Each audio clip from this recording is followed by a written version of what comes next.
पूर्ण परमात्मा पाप कर्म दंड को भी काट सकता है।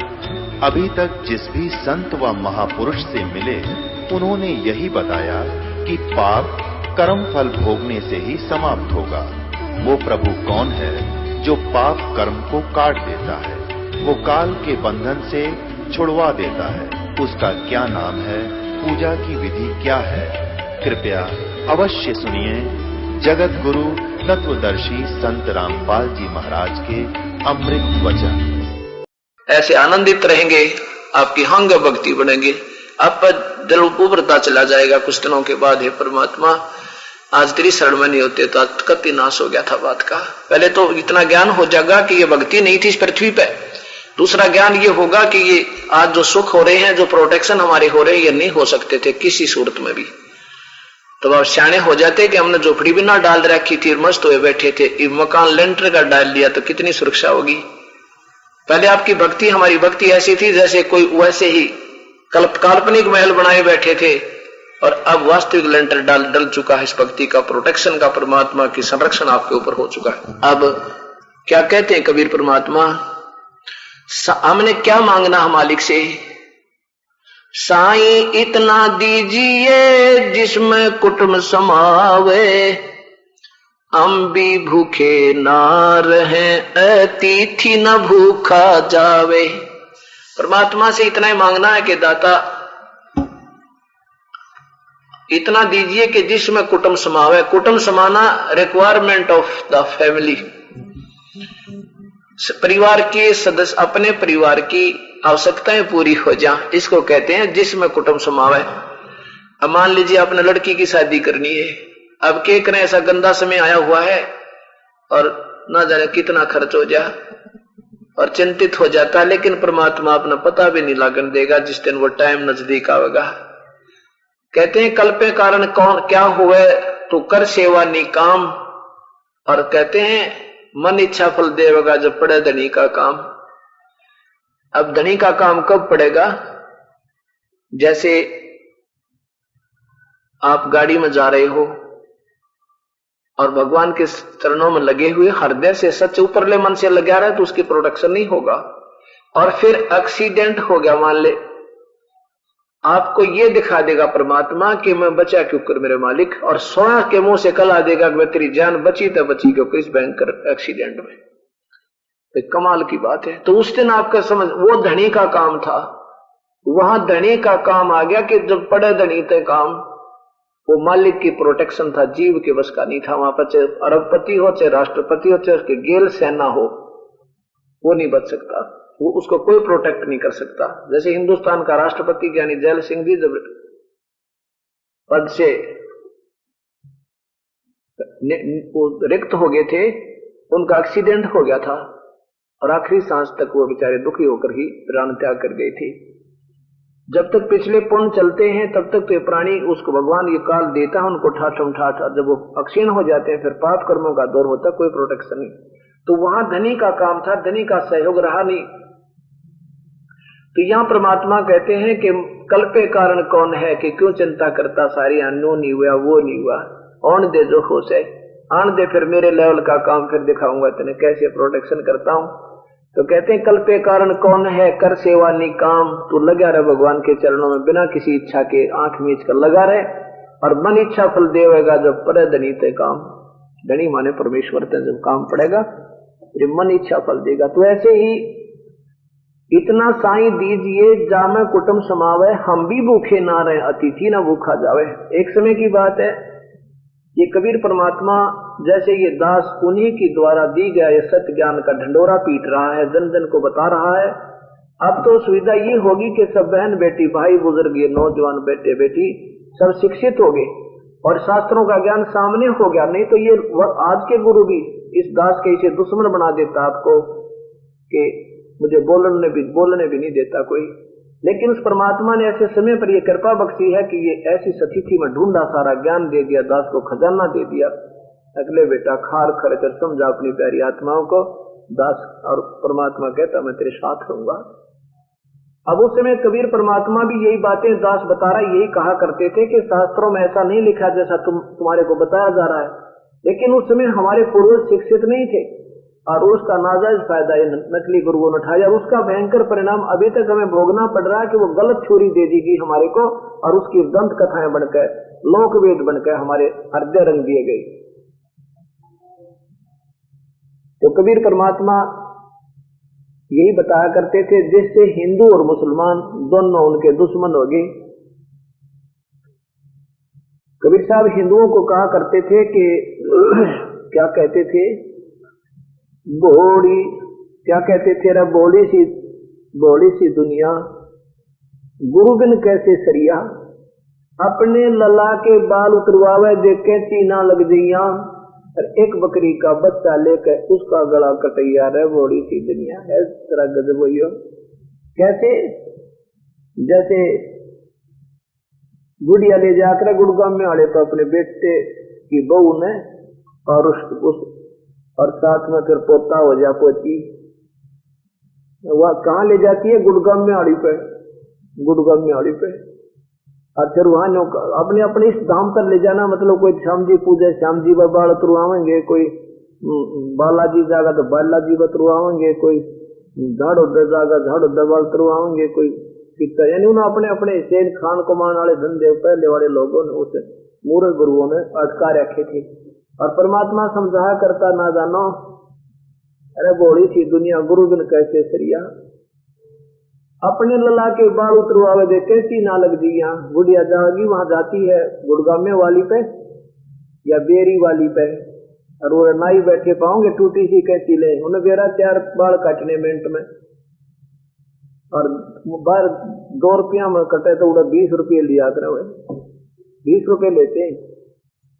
तो बुढ़िया कहेगी ले भाई नाई के बाल उतार दे, और जो उठाओगा क्योंकि उन्हें फटाफट जल्दी होती है ना, कि ये लाइन लग रही है 20 के हजारों के काटने आज, और वह कह धीरे धीरे कदे मेरे बेटे के पोते का कैसी ना लग जा, कच्चा खर्चा कच्चा कति नरम करे मेरे पोते का भाई क्या अच्छा, और अपना बच्चा अपना पोता अपना बेटा इतना प्यारा लगा, कैसी लगने का भी डर, और फिर एक बकरी का बच्चा लेकर उसका गला कटाइया, रे बोड़ी सी दुनिया। इसे जुल्म करके तुम अपने बच्चों की खैर चाहते हो, ऐसे पाप करके।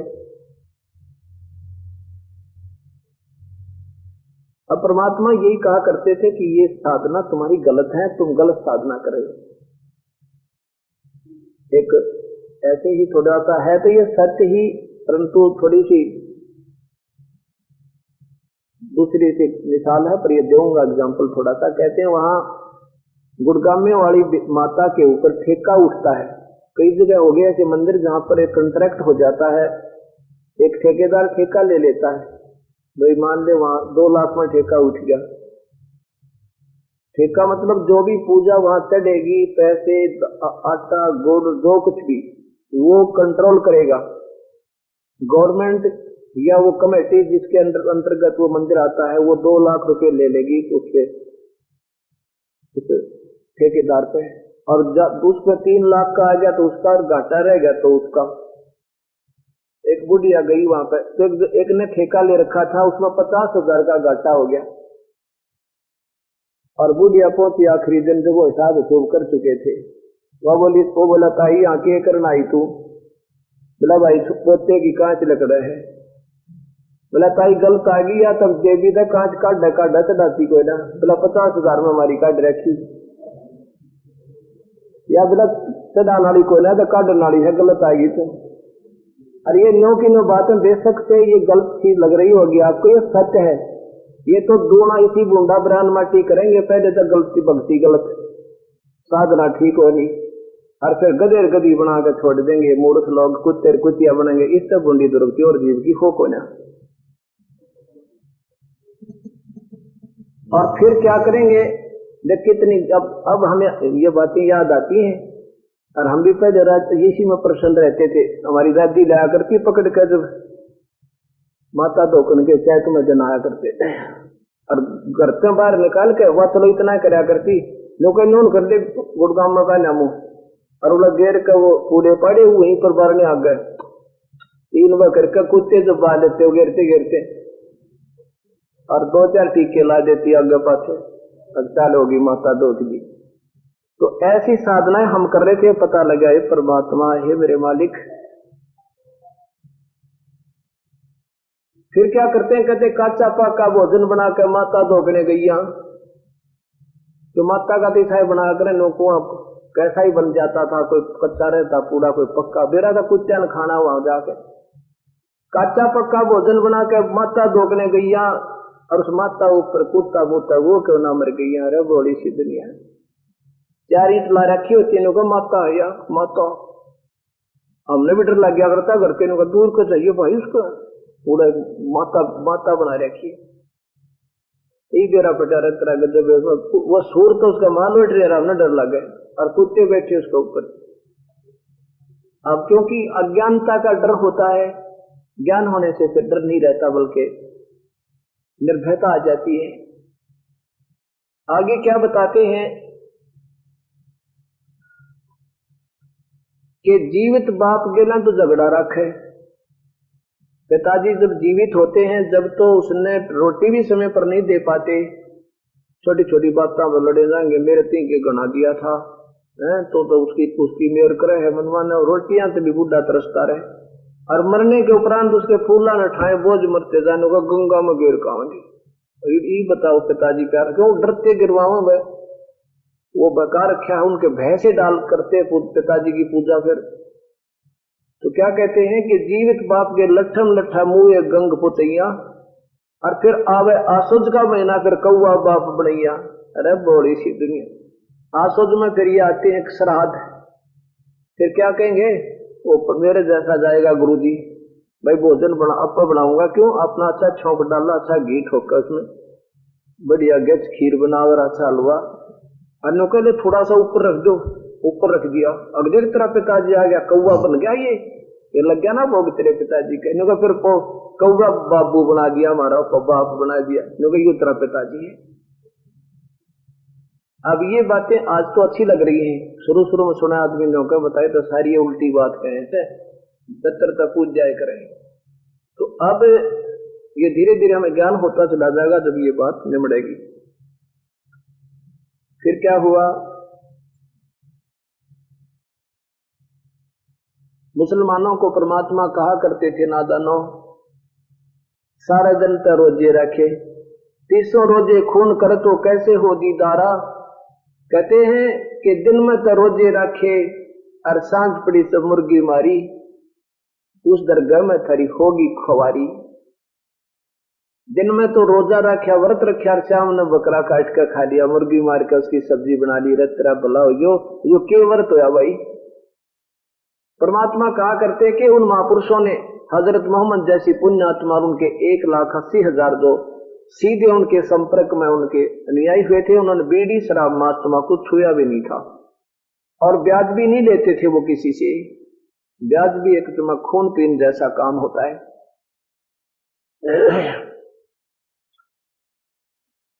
ये हमने नहीं लेना चाहिए, मदद करनी है किसी की वैसे कर दे। अब इस दास की के ऊपर कृपा है परमात्मा की, और जो जिन्होंने अपना आत्मा कल्याण कराना है उन्होंने ये फैसला कर लिया। एक भक्त ने नाम लिया और उसने कहा जी ब्याज भी नहीं लेना है क्या? मगर बिल्कुल नहीं लेना, वही ब्याज डालिए, ठीक है देना पड़ जाए दूसरी बात से, पर लेना नहीं। तुम देखो तो रजा मालिक की। एक और चीज होती है, जैसे बैंक में कुछ जमा प्राप्त पैसे कराने पड़ गए, वो तो कुछ भी दे, वो हम ले नहीं रहे, वो तो गवर्नमेंट का रूल है, वो अलग चीज होती है। इस उद्देश्य से किसी गरीब पर, जैसे किसी की लड़की की शादी हो या कोई विशेष काम अड़ गया हो और उस पर 5 रुपये सैकड़ा हो, तो मजबूरी में लेगा बेचारा, तो उसका खून पी रहे हैं, रात में नींद नहीं आ उसको, और उसको फरीसाई होकर दे दो, आपके पैसे भी वापस आएंगे और कई महीना तक आपका एहसान करेगा, क्योंकि आप निष्पक्ष भाव से परमात्मा को आश्रित रख के ये कर रहे हो, दुख नहीं आओ। तो एक सेवक ने नाम लिया, नाम लेने से पहले उसने जिक्र चला तो उसने कहा जी मैं तो बिजनेस ही मेरा यही है, मैं तो ब्याज से ही धंधा करके अपना काम चला रहा हूँ, लोगों को ब्याज देता हूँ, 5 रुपये सैकड़ा, 2 रुपये सैकड़ा।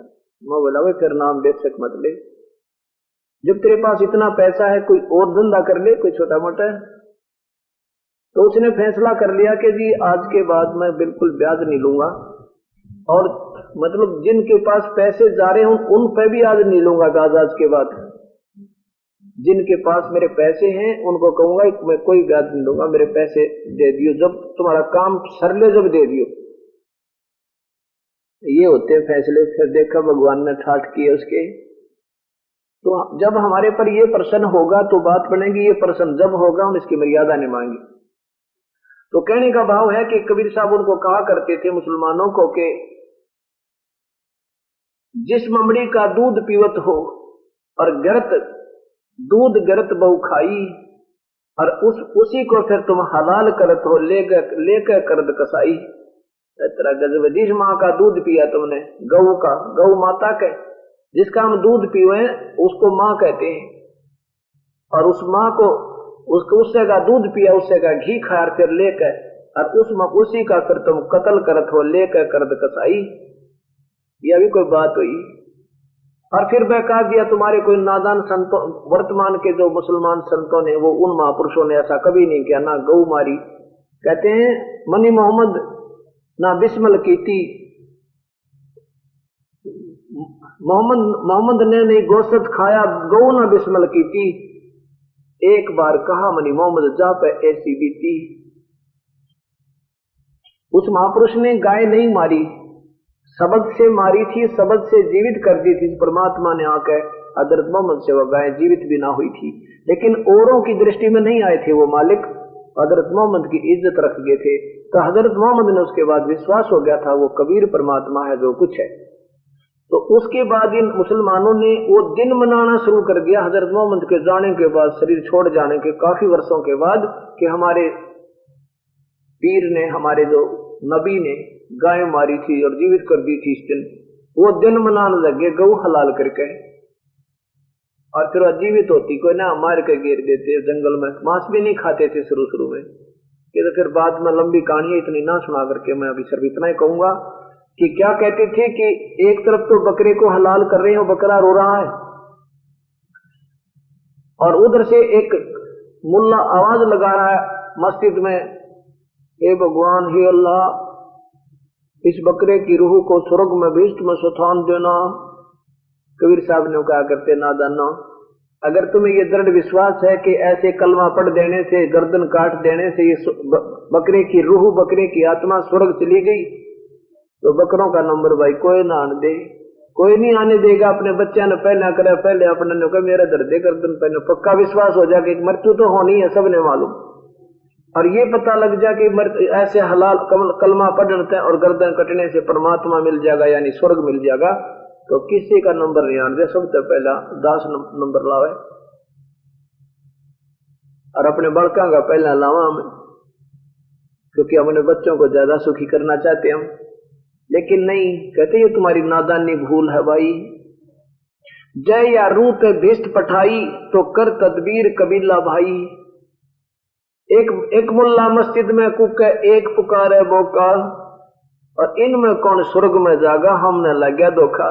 ना तो बकरे की रूह स्वर्ग में, और ना इसको हलाल करने वाले ये नादान आत्मा स्वर्ग, इनको तो सीधा नरक मिलेगा। और ये अदला बदला होगा। आज ये बकरा काटा है जिस काजी ने, कभी ये बकरा तो काजी होगा और ये काजी बकरा होगा, इसकी गर्दन ये काट देगा। ये बदला कहीं नहीं जाएगा तुम्हारा। इस बात से काट करते उनके धर्म भले की भाई तुम गलती ना करो, तुम्हारा बहुत मनुष्य जीवन बर्बाद हो रहा है। और वो दुश्मन हो गए कौन, जिनकी रोजी रोटी बंद हुई थी, वो गुरु लोग, और जनता इन गुरुओं के पीछे होती है बेचारी भोली भाली। तो कबीर साहब के दुश्मन बना दिए। तो इन्होंने सोचा, कबीर साहब को कई बार तो मारना चाहा, उबलते हुए तेल के सरसों के कढ़ाई में डाल दिया तो भी नहीं मरे, जेरे कुएं में डाल दिया तो भी नहीं मरे। और जाके एक बार शेख तकी ने, सिकंदर लोधी का धार्मिक गुरु था, उसने कबीर साहब को टुकड़े टुकड़े करवा दिया तलवार पे, और चलन लगे जब परमात्मा खड़े हो गए, कितना निशान भी नहीं था उनके शरीर का, वो कट गए थे। और ऐसे मारे थे जैसे रुई में तलवार जाए, वो मारने वाले गुंडे ने कहा आदमी को ना, इसको रुई की तरह लग रही है, हम क्या करें। और परमात्मा खड़े होकर हंसे थे, भाई आ जाओ दूध पी के जाइए, शेख तकी नो क्यों जाए। और वो गुंडे तो भाग्य बेचारे जो लाया था किराए पर, उनका तो पसीने आगे टट्टी निकल गई। एक हफ्ते मतलब परमात्मा गए, जब बुखार उतरा उनको जाकर कहा, भाई मेरे इनकी बात मत आया करो तुम। कहने का भाव ये है मेरा तो अंत में उन्होंने देखा ये मारे से मर नहीं रहा, कांटे से कट नहीं रहा, और ज्ञान में ये हार हो ही नहीं सकती इसकी। लेकिन उनको तो मालूम था कि सच कह रहा है, लेकिन आम जनता को उन्होंने बहका ही रखा था। एक बार क्या सोचा उन्होंने, सबने मिलकर, मुसलमान और हिंदुओं के हिंदुओं ने कि इसको ऐसी सतिथि कर दे यू आप भाग जाए यहां तक। क्या किया, झूठी चिट्ठियां डाल दी सबके पास, सब यानी संतों के पास कि अपने शिष्यों को साथ लेकर आना। कबीर नीरू का पुत्र, जुलाहा काशी का रहने वाला 3 दिन का भंडारा करेगा, और साथ में लिख दिया कि दोहर देगा, और असर भी रख के हर बार जो भोजन खावेगा, जितनी बार भोजन पावेगा उतनी ही बार उसको एक दोहर दी जाए। दोहर होता है आजकल ये बहुत बड़ा बढ़िया कंबल हो, पहले ऐसी दोहर होया करती थी सर्दी से बचने के लिए, और वो मोटे कपड़े की खद्दर की बनी हुई होती थी।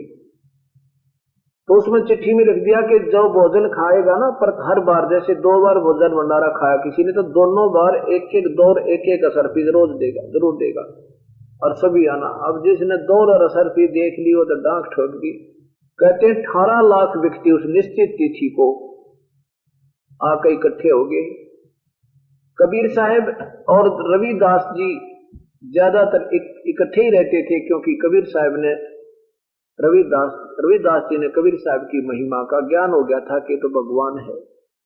फिर भी हमारे अंदर भूल सी पड़ती रहती है, कभी भगवान मानने, कभी निशान मानने, कभी संत मान के, ऐसे तो भी उनका बहुत अच्छा लगाव था अपने परमात्मा कबीर साहब से, रविदास जी का। रविदास जी सुबह सुबह घूमने के लिए गए, टट्टी पानी जंगल पानी जाते हैं, तो रास्ते में देखा बहुत बड़ा मेला लगा हुआ है। अरे कल तक कुछ भी ना था, कमाल हो गया। रविदास जी ने पूछा, भाई कैसे आए हो महात्मा, क्या हो रहा है? तो वो संत कहने लगे, वो गुरुओं के शिष्य और वो मेरे बहुत ज्यादा संत साधु आए हुए थे, भक्त आत्मा। वो कहने लगे, भाई काशी वाले तुम कौन सी दुनिया में रहते हो, जोन सा आ रहा वही पूछ रहा है कि क्या हो रहा है, क्या हो रहा है। अरे वो काशी वाला ये कबीर भंडारा दे रहा है। कबीर साहब और रविदास बोले, कौन कबीर? अरे कौन कबीर? वो नीरू का पुत्र जुलाहा। नीरू का पुत्र जुलाहा? हाँ। तो कबीरदास जी बोले, कोई चिट्ठी पत्री है तुम्हारे पास? अरे हाँ देखो, सब दिखाओ निकाल के। हम वैसे नहीं आते बिना बुलाए किसी के। अब रविदास जी का किसकी टट्टी होने जाते वापस हो लिए। अरे तेरा बुलाओ, ये जुल्म कर दिया ना आज तो। कभी रविदास जी वापस जब गए, सीधे अपने कबीर साहब की झोंपड़ी पर, कुटिया पर पहुंचे, और उतरा हुआ चेहरा कहने लगे, भगवान आज तो काशी छोड़नी पड़ेगी अपा ने।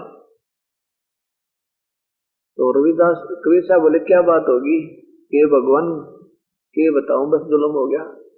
वहां तो दुनिया खड़ी है, इतने साधु संत आए हैं और आम व्यक्ति भी आए हैं, कहते हैं, और सबके पास चिट्ठी है। किसी ने झूठ बदमाशी कर दी अपने साथ, आपका नाम लिखा है, आपके पिता का नाम लिखा है, पूरा विवरण दिया है कि 3 दिन का भंडारा होगा, और असरफी और दोहर हर भोजन के उपरांत दीक्षिणा दी जाएगी। और दुनिया विवरण कितनी आ रही है परमात्मा। और तो कबीर साहब बोले, भाई रविदास जी आजा, बैठ जा, दरवाजा बंद कर ले अंदर पे, और आज दिन का टाइम पास कर ले। आज रात अपने बच्चे लेकर निकल जाऊंगा मैं, आज तू बाहर ना निकलिए, बैठ जाए। आप अंदर से कुंडा ला लिया और बैठ गए। कबीर साहब बोले, रविदास जी भगवान बदले, आप सुनेंगे, हम तो उसी का आश्रित है। यानी हमें ये दृढ़ विश्वास दिलाना चाहते तो मेरे ऊपर इतना विश्वास कर लेना, फिर सच्ची लो लगाए रखना मेरे ऊपर, लेकिन रहना मेरी मर्यादा में। अब एक रूप तो बैठे हैं कबीर साहब रविदास जी के पास, और अपना वो परमात्मा सूक्ष्म रूप बना के, यानी दूसरे रूप में सतलोक पहुंचे। सतलोक पहुंचे वो परमात्मा, और पहले टेलीफोन कर दिया था कि 9 लाख बैलों के ऊपर बना बनाया भोजन भेज दो, तैयार कर दो, मैं आ रहा हूं लेने के लिए सतलोक पर। अब सतलोक की आत्माएं बैल बनाई मालिक ने, और वहां नौ जाने कितनी बैलों के ऊपर लाइन लग रही थी सतलोक में, और उनके ऊपर अमृत आहार बनी बनाई जलेबी लड्डू वहां पर बहुत मीठे बहुत सुंदर। सतलोक की जो बनी हुई ये तेज पुंज की मिठाई, तेज पुंज के फल, तेज पुंज के अमृत भर के बैलों में कई लाखों की संख्या में चार खड़ियों शंख। कबीर साहब बोले 9 लाख भेज दो मेरे साथ। 9 लाख बैलों के ऊपर बना बनाया आहार, दौर असरफी मोहर यानी वो सब भर के, लड्डू जलेबी कचौड़ी जो जो मांगे वो पहले उसके अंदर सुंदर आहार। और जाके काशी के चौपड़ के बाजार में नीचे सफेद बिस्तर बिछा दिए, ऊपर का सफेद तंबू तान दिए, और उनके अंदर ये पूरियां की पाड़ जलेबियों की नो पूरा ढेर का ढेर लगा दिया। और 3 घंटा इन्हों जैसे कति ताजी काट कर उबलती आकर ऐसी खाना बना रहा। और दुनिया उधर से अपना दूसरा रूप एक केशव नाम रख लिया अपना, और बंजारे का रूप बनाकर उस नगरी में जाकर तंबू तान दिए, टेंट लगा दिया बंदी छोड़ने। अब वहां के लोग पूछ रहे हैं कि आप कौन हो, कहां से आए हो?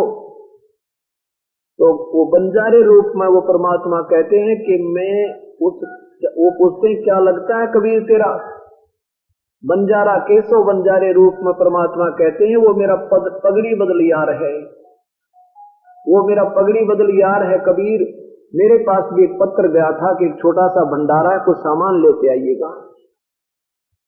तेरे की उंगलियां ओठों दांतों तले उंगली दबावे समझदार व्यक्ति, रईस को छोटा सा भंडारा का जिसमें 18 लाख व्यक्ति एक बार भोजन पाएंगे। 18 लाख, अरे 1800 हो जाए जो मुश्किल हो जाए इंसान ने, वो 18 लाख एक बार। अन्यों के है ये तो छोटा सा भंडारा है, कुछ सामान लेते आइएगा। और देखा वहां भंडारा है परमात्मा, क्यों भाई जो जितना अच्छी मीठी जलेबी मिले, रसगुल्ले मिले, लड्डू मिले, वो तो गुण गावे कबीर कबीर हो रही। भाई धन है इस कबीर ने, कमाल कर दिया, बड़ा अच्छा भोजन दिया। उधर से क्या किया शेख तकी एक धार्मिक गुरु था सिकंदर लोधी राजा का, जो दिल्ली के बादशाह थे। एक चिट्ठी वहां भी डाल दी उन्होंने, किन्होंने? तो उन बदमाशी करने वालों ने जो बेइज्जती करना चाहते उस परमेश्वर की, क्यों डाल दी कि सिकंदर लोधी कबीर परमात्मा को बहुत आदर की दृष्टि से देखते थे, उनको अपना गुरु बना लिया था हृदय से।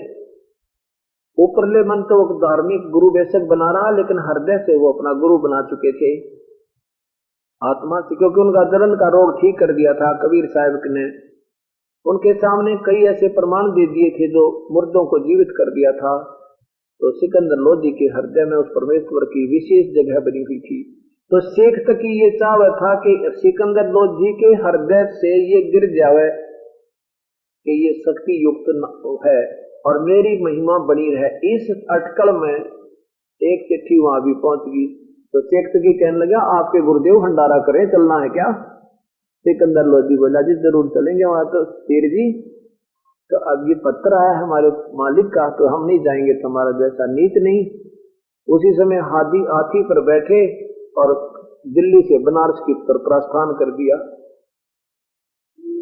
साथ में शेख तकी क्या पता लगेगा इसको, उसका कबीर का भाग गया होगा झोंपड़ी छोड़ के, काशी में ढूंढा नहीं मिलेगा इसको। क्यों? रोटी होंगी नहीं, दाने हैं नहीं उसके पास, कंगाल व्यक्ति कहां से इतना भोजन लाएगा। तो खुश होकर चल रहा है शेख तकी बड़ा प्रसन्नता के साथ। अब वहां जाकर देखा, वहां काशी के बाजार में वहां देखा तो ये परमात्मा जय जयकार हो रही, मेला लगा हुआ, भंडारे चले, ठाठ दुनिया जय जयकार करे कबीर साहब की। जबान पर चर्चा भी, ऐसा भोजन हमने नहीं खाया, धन है वो कबीर, कौन है वो कबीर, दर्शन कर दे एक बार। अब सिकंदर लोधी कहता है गदगद हो है, भगवान से परमात्मा आपने कौन हरा सके मेरे मालिक, कमाल कर दिया आपने, तो ऐसा भंडारा हमने कभी सोचा भी नहीं था। और शेख तकिए की मां मर गई, वो जो नीचा दिखाना चाहता था परमेश्वर को, उसने देखा रहे तेरे की तो बहुत ज्यादा भंडारा हो रहा है, वो तो बैठ गया अपना गोड्या में मुंह देकर किया कि बनी। उधर से शेख सिकंदर लोधी पहुंचा उस केशव बंजारे वाले टेंट में, जहां केशव रूप में परमात्मा एक अलग टेंट में बैठा था, अलग तंबू में बैठा था। सिकंदर लोधी ने पूछा कि आप क्या लगते हो कबीर के, कबीर साहब के? केशव बंजारे ने कहा, कबीर साहब बैठे थे केशव बंजारे रूप में, दूसरा रूप बना के, कि वो मेरे पगड़ी बदलियार हैं कबीर साहब, और मेरे पास एक पत्र गया था कि एक भंडारा है 3 दिन का, छोटा सा कुछ सामान लेते आइएगा। केशव बंजारा बोला कि उनको क्या जरूरत है यहाँ आने की, उनका दास जो बैठा। सिकंदर लोधी बोला कि कहाँ है प्रभु, कि वो अपनी कुटिया में विश्राम कर रहे हैं, उनको क्यों कष्ट दे दिया हमने, आ जाएंगे जब उनका दिल करेगा। सिकंदर लोधी बोला मैं नहीं रुक सकता, मैं तो दर्शन करूंगा उनके एक बार जाके, इतने दूर से आया हूं और दर्शन करूंगा। अपना वहीं पर हाथी पर बैठे बैठे कुटिया के पास जाकर उतर गए नीचे। सैकड़ों अंगरक्षक साथ थे। अब सिकंदर लोधी ने जाके दरवाजा खटखटाया और रविदास बोले जी वो तो यहां भी आगे दिखे। कबीर साहब बोले बोल ले मत, अब दरवाजा मत खोलना, बस थोड़ा सा समय और रहता है, इसने पास करके चलेंगे। इतने में फिर दरवाजा खटखटाया और आवाज दी कि दरवाजा खोलो परवरदिगार। कबीर साहब बोले कौन है भाई? आपका दास है सिकंदर लोधी। ए परमेश्वर, इतनी दूर से आया हूं आपके दर्शनार्थ, अपने दास को दर्शन दे दो। कबीर साहब बोले भगवान हे राजन, आज हम दरवाजा नहीं खोलूंगा मैं, मेरे तो नाक में दम हो चुका है, मैं गरीब व्यक्ति, मेरे पास शाम के खाने का मुश्किल से अन्न आहार होता है, आटा होता है, और मेरे साथ इन्होंने बदतमीजी कर दी है, झूठी चिट्ठियां डाल करके मेरे द्वार के ऊपर लाखों व्यक्ति इकट्ठे कर दिए। भगवान मैं तो आज के बाद निकल जाऊंगा, आज रात रात काटूंगा, दिन दिन, रात को मैं काशी में नहीं रहूंगा, अपने लेकर माता पिता मोह बोले बच्चों को, जो उन्होंने मुर्दे को जीवित करके अपने बच्चे रूप में साथ रखा हुआ था, कमाल और कमाली को। कहने लगे मैं तो भगवान आज रात न निकल जाऊंगा, ढूंढा नहीं पाऊंगा, इस नगरी की तरफ मुख करके नहीं सोऊंगा, ये तो बहुत उस्ताद आदमी है, मुझे जीने नहीं दे रहे। अब सिकंदर लोधी कहने लगा परमात्मा किसी और को बहकाइयो आप, हम आपकी बहका में नहीं आ सकता, ये दास आपका। ये परमात्मा हम जान चुके हैं आपको, मैं ये दास आपका समझ चुका है आपको, आप क्या चीज हो। तब एक नो बोला एक बार दर्शन दे दो, केवल दर्शन करना चाहता हूं। तब सिकंदर, जब कबीर साहब ने कहा रविदास खोल दे कुआड़ा, ने कुआड़ खोल दे, चरणों में गिर गया, दंडवत प्रणाम किया, मुकुट समेत दंडवत प्रणाम किया। और कबीर साहब ने से कहा कि भगवान एक बार चल कर देखो तो आपने के रंग लगा रखा है। हे परमात्मा, ऐसा भंडारा दुनिया जय जयकार कर रही है और सब यूं कह रही है कि ऐसा भंडारा हमने कभी दुनिया में देखा नहीं, ऐसा आहार सुंदर, इतना स्वादिष्ट भोजन आज तक जीवन में हमने नहीं खाया। और सब ये कह रहे हैं वो कौन है, वो ऐसा कबीर, उसके दर्शन तक करें एक बार, जो ऐसा यजमान हमारा है। हे परमात्मा, आपके दर्शन के लिए दुनिया तड़फ रही है, एक बार दर्शन दे दो उन प्यारी आत्माओं को, उनका उद्धार हो जाएगा। जब ऐसे विनम्र भाव से आंखों में पानी भरी हुई सिकंदर लोधी का जब देखी परमात्मा ने, तो स्वीकार कर ली उसकी याचना के चलो। अब जो ही बाहर निकले परमात्मा, उस झोपड़ी से बाहर आए तो आसमान से फूल बरसने लगे, सुगंधित फूल उस परमेश्वर का ऊपर। बोलो सतगुरुदेव की जय। और करवीदास जी ऐसे चंवर कर रहा था श्रद्धा से, तो सिकंदर लोधी ने कहा कि रविदास भगत जी मुझे दे दो, आज ये सेवा चंवर मैं कर लूं अपने भगवान पे, आप तो रोज सेवा करते हो, आपका धन भाग ऐसे परमेश्वर की आपने सेवा मिली है। तो कबीर साहब को उस सिकंदर लोधी ने हाथी पर बिठाया, अपनी अंबारी जो अलमारी सी एक कमरा सा बना लेते थे हाथी के ऊपर बहुत सुंदर, और उसकी चारों खिड़कियों को ऊपर उठा दिया और चारों तरफ से गेट खोल के और परमात्मा को आगे बिठा लिया और रविदास जी उसके साइड में, नीचे पीछे, और सिकंदर लोधी कबीर साहब के बीच में, उन दोनों के बीच में बैठ के, और कबीर साहब के ऊपर सिकंदर लोधी चंवर कर रहा है और चारों तरफ की अंबारी खुली है, सारी दुनिया देख रही है कि कौन है वो कबीर के, ये है कबीर जो बैठा हाथी के ऊपर। और ये चंवर कौन कर रहा है? तो सिकंदर लोधी दिल्ली के बादशाह चंवर कर रहे हैं इस कबीर परमात्मा पे, सारे मेले में घूम के, और जो भी देखा वो इन्हों का धन्य हो भाई, धन्य है ऐसे संत ने, धन्य है ऐसे परमेश्वर तुल, ऐसा बढ़िया भोजन हमने कभी नहीं खाया, जय हो कबीर की, जय हो कबीर की, जय हो कबीर साहिब की, सब जयकारों लग रही। और शेख तकी के तेल जैसा छींटे लगन लग रहे, पड़ा पड़ा रो रहा कर्महीन इंसान, भगवान से टक्कर ले रहा है वो नादान आत्मा अपने परमात्मा के साथ। अब सारे मेले में घूम के और वहां पहुंच गए कहा, जहां केशव रूप में, अपने ही दूसरे रूप में बैठा था परमेश्वर। एक हलकारा आया, एक व्यक्ति भेजा केशव वाले रूप ने कि एक परमात्मा को बुला लाओ यहां पर। तो हलकारा गया कि हे परवरदिगार, आपको आपका दोस्त केशव याद कर रहा है।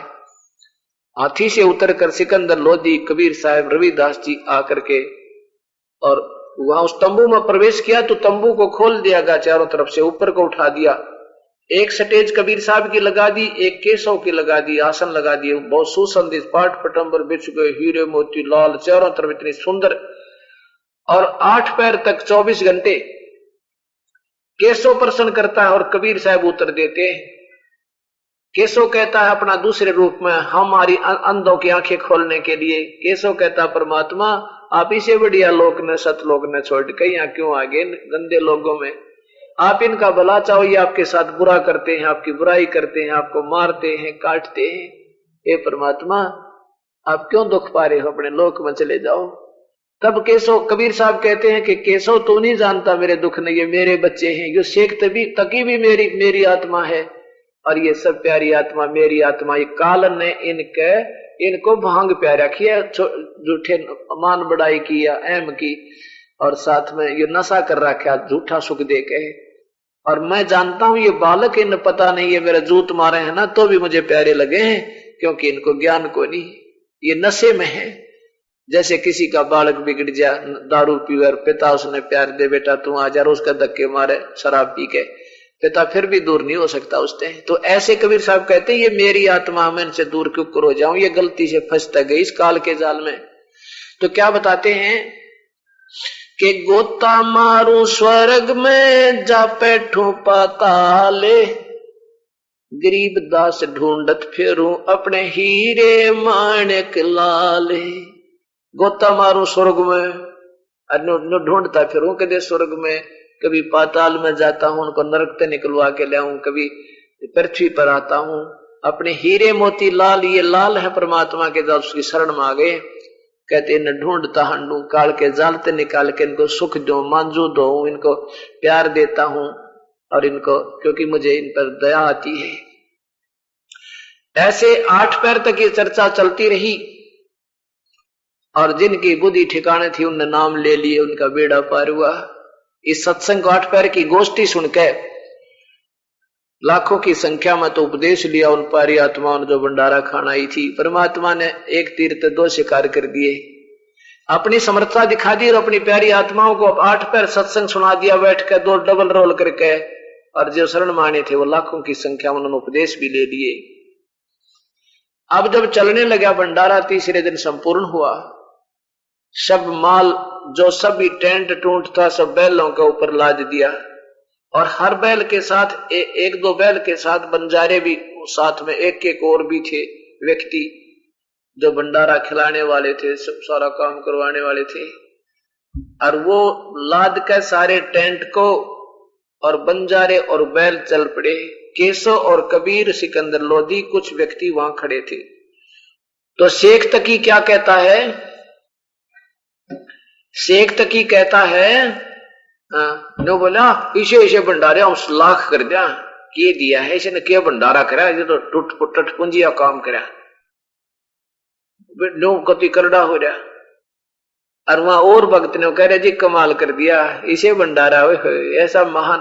तो यहाँ परमात्मा गरीबदास जी कहते हैं अपने परमात्मा की महिमा क्या बताते हैं कि कोई तो कहे यज्ञ जोनार करी है। यज्ञ जग जोनार क्या होती है?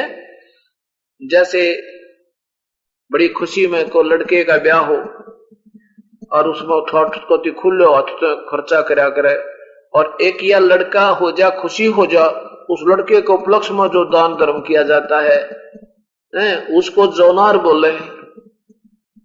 और एक होता महोछा। महोछा क्या होता है? जैसे कोई कह दे भाई तेरे पिता का जो है ना तेरा बाबू मर गया इसका कि मैं तो करना ही पड़ेगा, वो मजबूरी में करवाया जाता है वो काज, जैसे वो पेट भर लोग कराया करते थे। तो उसने वो बेचारा ने काम चलाऊ सा कराया करेगा कोई चल डिगाना है ना मानता तो यो कार्य करवाने वाला गुरुजी, तो उसको तो ऐसे करते हैं काम चलाऊ सा, तो उसको महोछा कहते हैं। महोछा। अब गरीबदास जी कहते कोई कहे जग जोनार करी है कोई कहे महोछा, बड़े बड़ाई करया करें भाई गाली काटे ओछा। ओए क्या कहते हैं कि नीच आत्मा तो कह रही थी कि करा इसमें इसे हम सो करते हैं महोछा सा किया है। और जो महान आत्मा है जो स्वयं महान होती है वो दूसरे की बड़ाई किया करते हैं, बड़े बड़ाई करते हैं भाई। कोई कहे जग जोनार करी हो ठाठुम ठाठ कर दिए और कोई कहे महोछा, बड़े बड़ाई करा करें ये गाली काट दे ओछा। तो उधर से क्या होता है कि कबीर साहब इतने में कबीर और केशव वहां खड़े हैं। कबीर साहब और केशव रूप दूसरा उनका वहां खड़े हैं। सिकंदर लोधी खड़ा है, सैनिक खड़े हैं, हजारों आदमी दर्शक खड़े। इतने में क्या हुआ कि गंगा के पार जाना था, वो गंगा के अंदर से निकलना था उन किन्होंने, उन बंजारों ने और बैलों ने। और गंगा चला फुल स्विम पे, कति ऊपर ऊपर का लहर मानो फुल पटड़ी भरी थी। और फिर देखते ही देखते क्या करे, जैसे पानी जैसे एक एक फुट रह जाता है ऐसा जल हो गया, जमीन बिल्कुल गंगा उतर गई, पानी नीचे लहर चली गई। और जब वो सारे बैल और बंजारे निकल गए ना उसके मां का, उसी स्पीड तो फिर फल होगी। और ये सामने सिकंदर लोधी देखे और वहां दुनिया देखे कि यूं क्यों हो गया, एकदम ये जमुना उतरी, गंगा एकदम नीचे को गई, ये तो डटे तो ना डटे। और वो पार हो लिए। अब थोड़ी सी देर के बाद 5 मिनट के बाद फिर दृष्टि देखी गंगा के पार, ना वहां बंजारे दिखे ना बैल दिखाई दिए। 9 लाख बैल, 9 लाख बैल अगर यहां लाइन ला देता रोहतक से लेकर यहां तक 2 घंटा की देख लो आप खड़े खड़े रोहतक से कि तो पार जाकर तो वैसे थोड़ा बहुत ओझल हो जाने तो 2 लाख बैल थोड़े नहीं होते। और 5 मिनट के बाद देखा ना बैल थे ना बंजारे वहां पर खड़े थे। तो जब सिकंदर लोधी ने कहा कि हे मालिक वो कहाँ गए बंजारे और बैल? कबीर साहब बोले जहां से आए थे वहां गए, ये यहाँ का माल नहीं था, ये तो कंगाल लोग, ये काल का लोग तो कंगाल, ये मेरा हाथ जोड़ के वहां से अपने मेरा ध्यान लगा करके मेरा तप करके और मैं इसको टुकड़ा देता हूं जब ये 21 ब्रह्मांड चला रहा है। हम तो अपना सतलोक से लेकर आए थे सारा माल और गए वहां पर जाके मेरे लाल थे वहां पहुंच गई आत्माएं। इतने में क्या होता है कि केशव रूप नो का नो केशव वाला रूप कबीर साहब के अंदर समा जाता है, अकेले कबीर साहब रह जाते हैं। बोलो सतगुरुदेव की जय। अब यहां परमात्मा क्या कहते हैं कि इतना विश्वास रखो भाई। जैसे अपना उदाहरण दिया कि मेरे 18 लाख अतिथि आगे थे, वो अतिथि ना भूखा जावे। कहते अगर कभी ऐसी अतिथि भी आ गई तो तेरे सामने खड़ा पाऊंगा मैं, ऐसे ही सोचल सिद्धर करके। तो चिंता मत करना, इस परमेश्वर के ऊपर विश्वास रखना और फिर देखना आपके चारों तरफ से विश्वास दृढ़ कर देगा परमात्मा, पग पग पर आपकी रक्षा करेगा। लेकिन करेगा किसकी? जब आप पति भर्ता पद पर आ जाओगे। पति भर्ता पद का क्या तात्पर्य होता है कि अपने एक मालिक के सिवा दूसरे ने सपने में नहीं सोचा है। चाहे कोई आपके सामने कोई नो कह दे ना झाड़ा लुआ ले तेरा बेटा ठीक हो जाएगा, वह कति नहीं लुआ हमारा मरो चाहे जीवे, और फिर देखिए इस परमात्मा के ठाठ, इन झाड़िया तो कोई लाभ होया करे। तो उस जो पतिव्रता पद पर हम आ जाएंगे, परमात्मा आपके बिना हमारा कोई नहीं, मरेंगे तो तेरे चरणों में और जीवेंगे दाता तेरी याद में। तो उनके लिए फिर देखना कितना सुख देता है कि जो जो पतिव्रता जो मी पर जो धर है पाव, समर्थ झाड़ू देते है ना कांटा लग जावे। वो पतिव्रता यानी वो ऐसा हंस उस परमेश्वर पर आश्रित, और जब चलता अपने जीवन के सफर पे कि कोई कर्म रूपी कांटा ना लग जा मेरे बच्चे के, कहते वो समर्थ आज्ञा उन कांटा ने कर्म रूपी कांटों को झाड़ू से तेरे आगे आगे से करता चलता है। पतिव्रता जमीन पर जो धर है पाओ, और समृद्ध झाड़ू देत है ना कांटा लग जावे। इतनी ख्यास रखेगा, इतनी आपकी प्रोटेक्शन करेगा परमात्मा, जब इसके ऊपर आपका दृढ़ विश्वास हो जाएगा। बोलो सतगुरुदेव की जय। विनती करूं धरूं चरण पर शीश, गुरु राम देवानंद जी महाराज ने दिया नाम बख्शीश। कोटि कोटि सिजदा करूं कोटि कोटि प्रणाम, चरण कमल में राखियो मैं बांधी जाम गुलाम। कूटा तेरे दरबार का मोतिया मेरा नाम, गले प्रेम की जेवड़ी जाखें चोता जाऊं। तो करो तो बावड़ो दूर दूर करो तो जाऊं, जो राखो तो ही रहूं, जो देव सो खाऊं। अवगुण किए तो बहुत किए करत न मानी और, बावे बंदा बख्श दियो बावे गर्दन को। अवगुण मेरे बाप जी बख्शो गरीब नवाज, जो मैं पूत कपूत हूँ वहर पिता को लाज। मैं अपराधी जन्म का नक्शक बरे विकार, तुम दाता दुख भंजना मेरी करो सवार।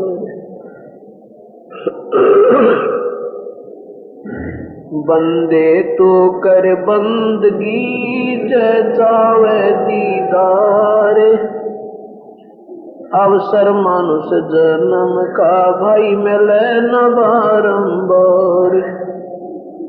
मानुष जन्म पाक नहीं रटे हरि नाम, जैसे कुआ जल बिना फिर बनवाया क्या काम। कबीर हरि की भक्ति करो तजविसी और रस छोज, बार बार ना पाओगे ये मानुष जन्म की मौज।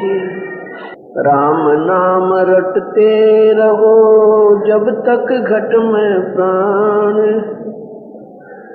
कब हो तो दीन दयाल के भिनक पड़ेगी कहानी।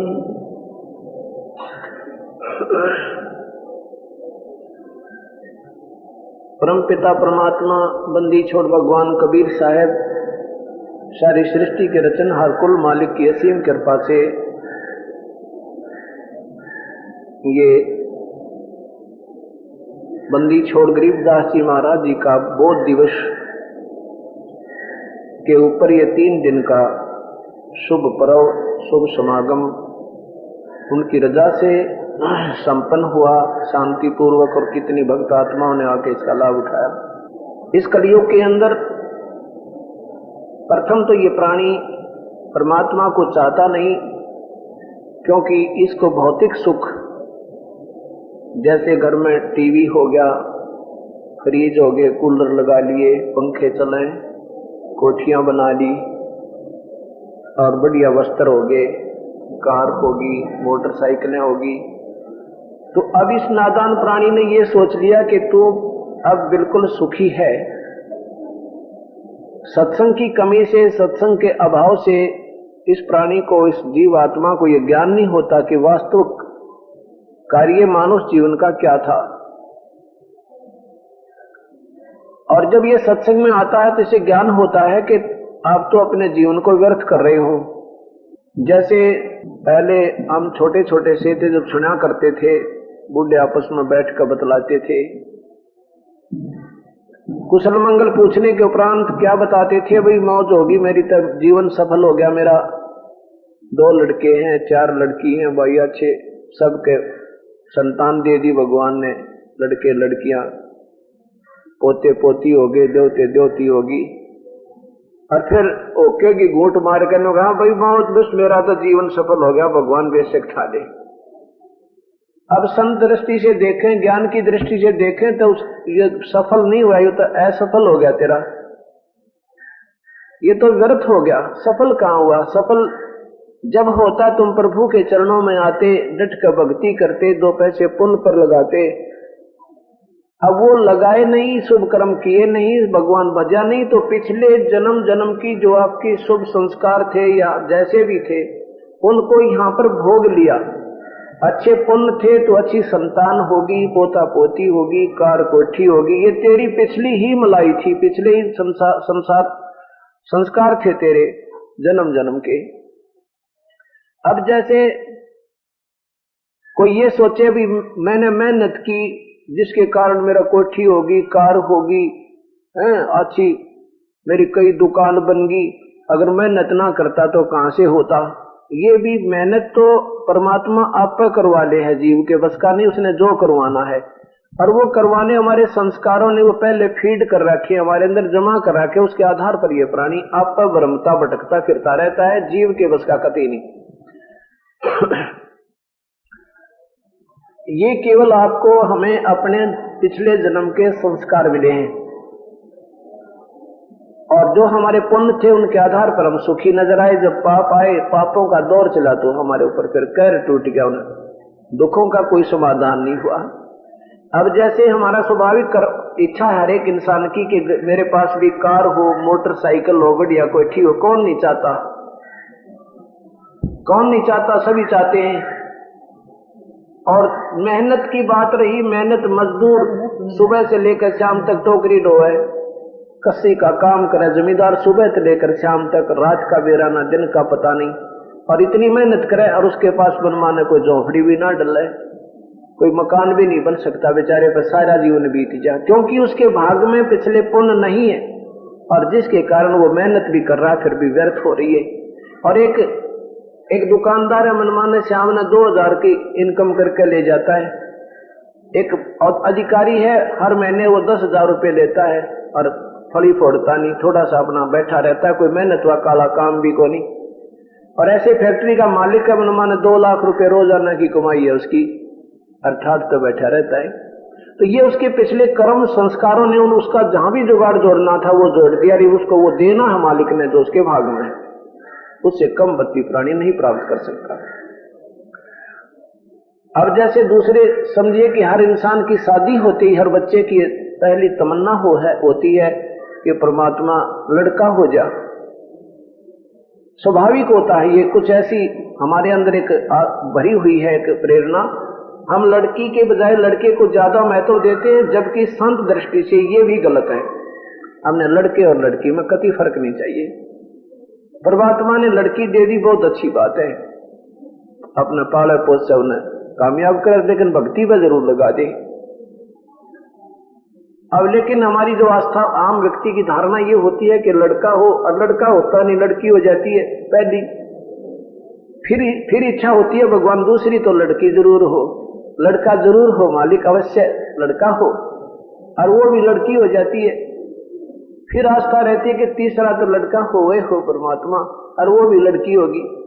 अब ये ना तो हमारा सोचा हुआ, ना हमारा चाहा हुआ, जो कर्म जो करना था परमात्मा ने संस्कार आपको दे दिया, तो अब ये क्या, इससे क्या निष्कर्ष निकालना हमने कि जो भी सफल मान रहे हैं अपने जीवन में कि मेरा बेटा बेटी होगी, कार कोठी होगी, पोते पोती होगी, तो मेरा जीवन सफल हो गया। अगर वो भक्ति नहीं करके गया तो जीवन खो दिया उसने, तो बर्बाद कर दिया अनमोल जीवन को, जिसकी कोई कीमत नहीं। एक श्वास की कीमत इतनी है इस मनुष्य जीवन की कि अगर इससे हम ये सत भक्ति करें तो एक श्वास की कीमत 3 लोग तक पासेंग रख दे और 14 लोग चढ़ा दे एक पालड़े में। ये एक श्वास के सीमेंट का कीमत उस पालड़े में रखे हुए 14 लोगों से भी ज्यादा है।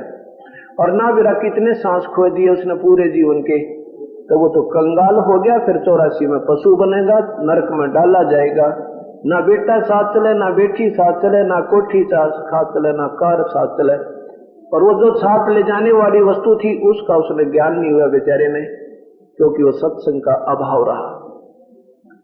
इसलिए सत्संग के अंदर आना बहुत जरूरी होता है। तो कहने का भाव ये कि पहले तो कोई भक्ति करके राजी ना, और करते हैं जिनकी आस्था विचारों की पिछले पुण्य कर्म है उनको रास्ता मिल नहीं रहा, और वो मेहनत भी करते हैं। कोई कह देता वैष्णो देवी पर जाओ, वैष्णो देवी पर जाते हैं बेचारे 20 किलोमीटर तक पैदल चढ़े। कोई कहता अमरनाथ पर जाओ तो अमरनाथ पर भी चले जाते हैं, चाहे मरे चाहे जीवो, इतने भयंकर रास्ते से गुजरते हुए। कोई कहता है कि गोवर्धन की चक्कर लगा कर आओ गिरिराज के, वहां भी बेचारे ये चक्कर लगाते रहते प्रभु की तलाश में।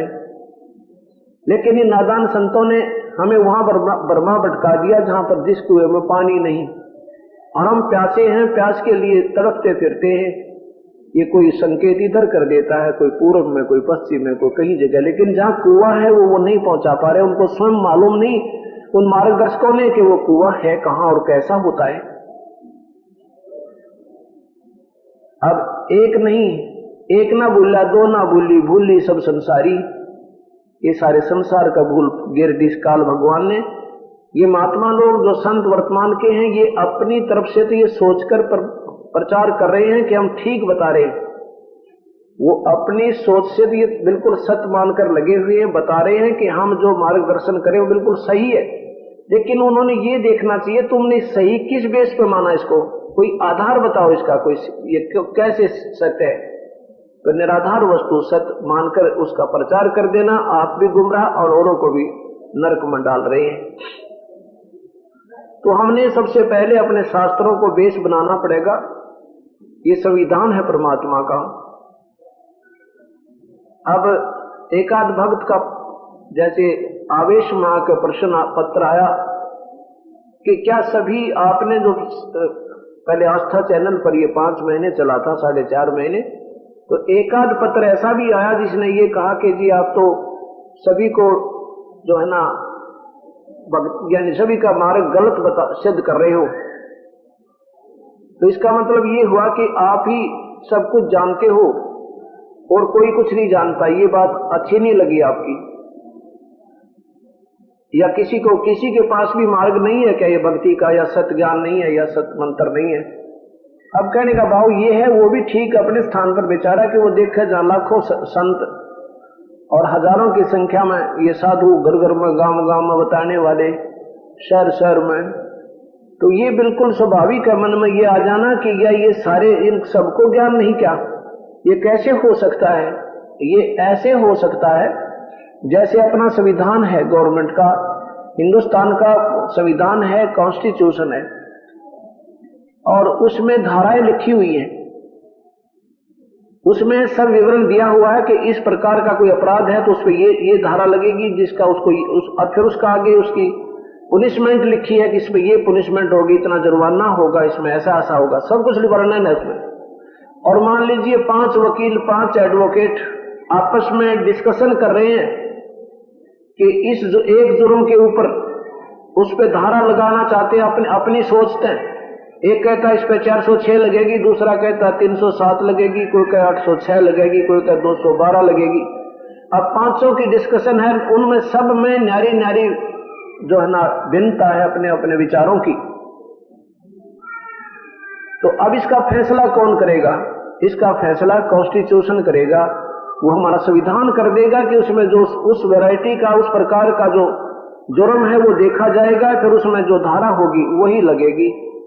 तो उनमें हो सके वो उनमें से या तो एक ठीक होगा, पांचों तो ठीक हो ही नहीं सकते क्योंकि उनकी धाराएं न्यारी न्यारी हैं, नंबर अलग हैं, बता रहे हैं। उनमें से पांचों में से एक ठीक होगा, वो पांचों ठीक नहीं हो सकते, सीधी सी बात है। और हो सके पांचों भी गलत हो जाएं अगर उसमें संविधान में पांचों की ही वो धारा नहीं मिलती है। तो अब हमारे अपने जो भक्ति मार्ग का संविधान क्या है, ये वेद है। भक्ति मार्ग का संविधान क्या है? पवित्र विचारों वेद, पवित्र गीता जी। ये तो ब्रह्म साधना तक के ये कॉन्स्टिट्यूशन है, परमात्मा का नियम और उसके पाने की विधि, उसके जो उसे होने वाली उपलब्धि और उसके मंत्र कैसे करने हैं वो सब लिखे। और उसमें ये भी आगे और भी लिखा है कि उस पूर्ण ब्रह्म परमात्मा के बारे में अगर तुमने भक्ति करनी है तो किसी संत न ढूंढ ले।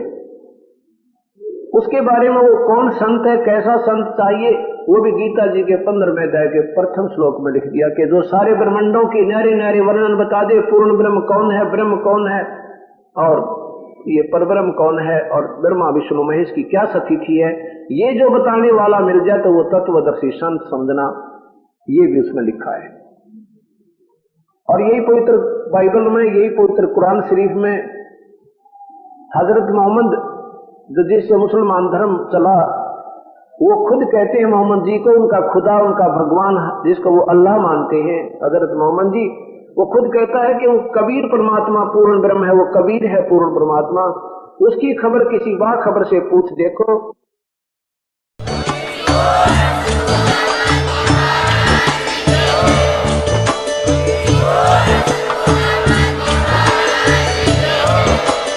आप सुन रहे थे जगत गुरु तत्वदर्शी संत रामपाल जी महाराज जी के मंगल प्रवचन। अधिक जानकारी के लिए विजिट कीजिए हमारी वेबसाइट www.jagatgururampalji.org। संत रामपाल जी महाराज जी के शुभ आशीर्वाद से पूरे विश्व भर में 500 से भी ज्यादा नाम दीक्षा केंद्र हैं, जिन पर संत रामपाल जी महाराज जी द्वारा ऑनलाइन निशुल्क नाम दीक्षा दी जा रही है। अपने नजदीकी नाम दीक्षा केंद्र का पता करने के लिए संपर्क करें 8222880541।